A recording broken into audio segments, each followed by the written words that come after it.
በወንጀል የተገኘ ንብረትን ህጋዊ አስመስሎ ማቅረብንና ሽብርተኝነትን በገንዘብ የመደገፍ ወንጀልን ለመከላከል የወጣውን 780/2005 አዋጅ ላይ ማሻሻያ ተደረገ።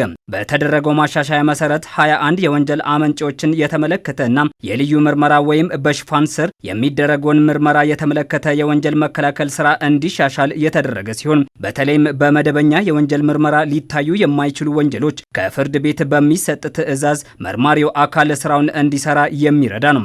ቀደም ሲል በአመንጭ ወንጀሎች ብቻ አጥፊዎች ይጠየቁ ነበር። ለምሳሌ ሙስናን የፈጸመ ተጠርጣሪ ካለ በሙስና የተገኘን ገንዘብ በዛ በሙስና መክሰስ የሚያስችለው የህግ ማዕቀፍ አለ።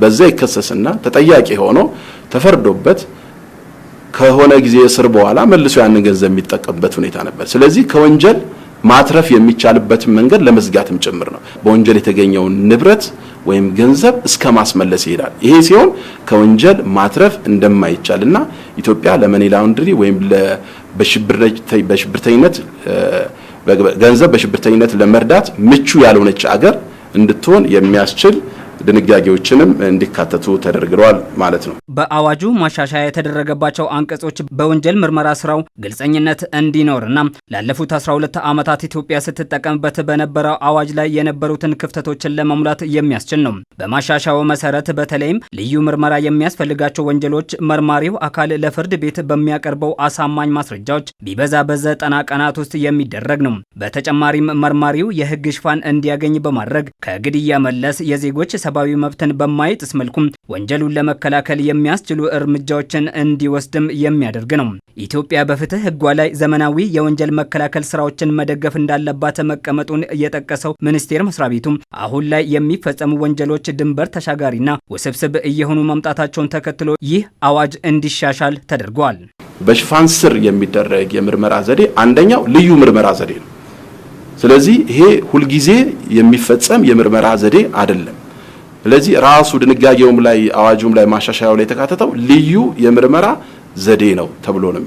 ይሄ በተለይ ማስረጃዎችን በአግባቡ ከማደራጀት ማስረጃን በአግባቡ ከማግኘት አንጻር በሽፋን ስር ለሚደረግ ምርመራ ለመጠቀም የሚያስችል ትዕዛዝ ለወንጀል መርማሪ አካላት ስልጣን የሚሰጥ አዋጅ ነው። በሽፋን ስር የሚደረግ ምርመራን በተመለከተ መርማሪው አካል ከፍርድ ቤት በሚሰጠው ፍቃድ ብቻ ነው ሊያከናውን የሚችለው። አንደኛ መረጃ የሚሰበሰብበትን ዘዴ በትዕዛዙ ላይ ማስቀመጥ አለ። ስለዚህ ጉዳይ ትዕዛዝ ይሰጣል፣ በግልጽ አስቀምጦታል። ከዚህም ባለፈ የሚሰበሰብበት መረጃው የሚሰበሰብበት አግባብ፣ መረጃው የሚሰበሰብበት ጊዜ ይሄንን አስቀምጧል ማለት ነው።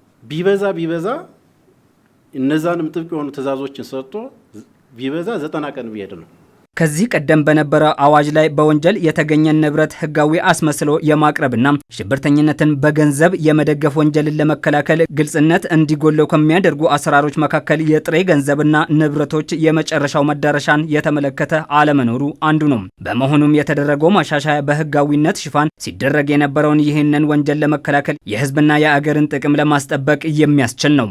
ማንኛውም ሰው ወደ ኢትዮጵያ ሲገባ ወይም ከኢትዮጵያ ሲወጣ የያዘውን ገንዘብ ለአምጪ የሚከፈሉ የክፍያ ሰነዶች፣ የከበሩ ድንጋዮች ወይም የከበሩ ብረቶችን በተመለከተ ለጉምሩክ ኮሚሽን የማሳወጥ ግዴታን ይጥላል ማለት ነው። ይሄ የዚህ ህግ አንኳር ጉዳይ ሌጋል ፐርሰን የምንላቸው ነው። በህግ ሰውነት የተሰጣቸው አካላት ላይ ማለት ነው።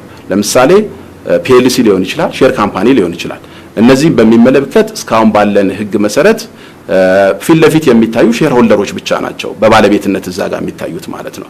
ዓለም አቀፍ ፋይናንሻል አክሽን ታስክ ፎርሱ ከዚህ ሌጋል ፐርሰን አልቲሜትሊ ወይም ዋናው ተጠቃሚው አካል ማን ነው የሚለው ኢትዮጵያ የዓለም አቀፉ የፋይናንስ ግብረ ኃይል አባል ስትሆን ግብረ ኃይሉ መሰል ወንጀሎችን ለመከላከል 40 ያህል ምክረ ሀሳቦች አሉት። እነዚህም ምክረ ሀሳቦች ጊዜውን በሚመጥን መልኩ በየጊዜው እየተሻሻሉ የሚሄዱ ሲሆን ማሻሻያዎችም ይህንኑ ምክረ ሀሳቦችን መሰረት በማድረግ የተደረጉ ናቸው።